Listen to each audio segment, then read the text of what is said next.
that we're seeing some movement, and I will say it's a little bit dark.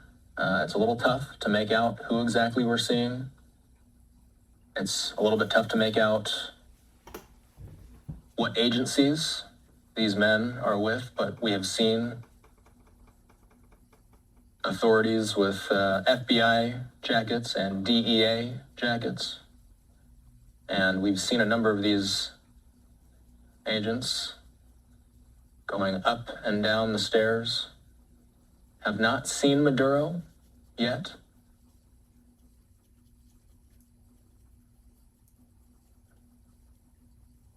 We'll try and get the best vantage point possible here under the darkness of night.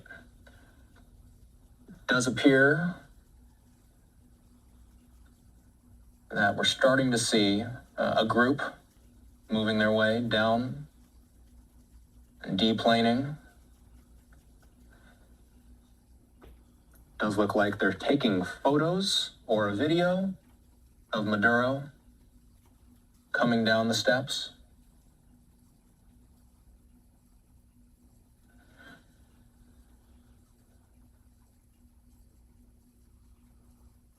Now, from my vantage point, it appears to me that Maduro is coming down on the left hand portion of your screen.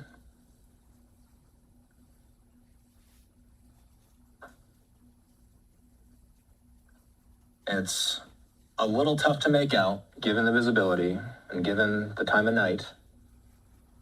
But that was it. That was Maduro deplaning. And then presumably, as you were mentioning, Hal, we will see him be transported to some sort of federal jail facility. A truly stunning moment after a stunning military operation overnight. The U.S. saying that they are going to run Venezuela for now. But the State Department has not immediately given details about how they would run Venezuela in the absence of Maduro.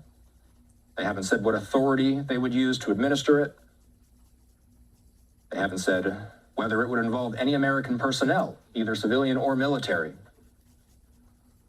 We've got two different vantage points of this scene, and unfortunately, this is the one with the best visibility. It's even darker on our other camera.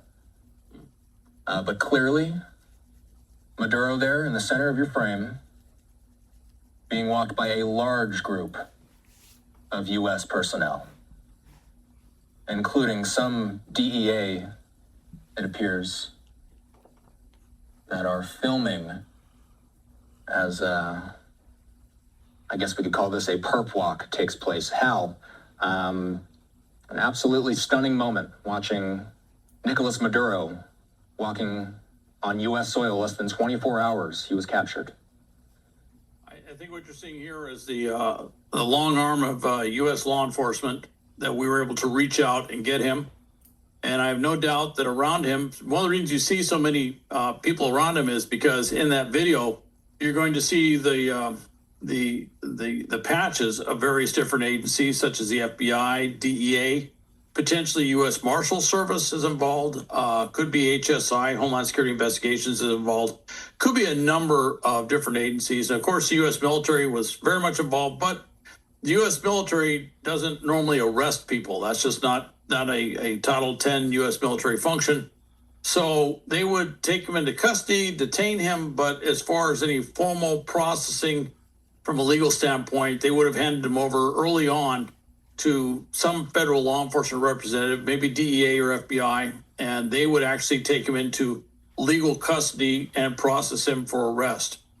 Now, he could have already been gone through the processing for arrest prior to getting here, and I would not be surprised if they had everything set up to do that.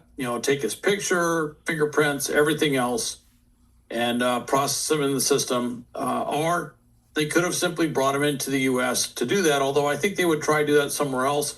There was discussion, and I don't know if this was correct, but there were reports that he may have gone through Guantanamo Bay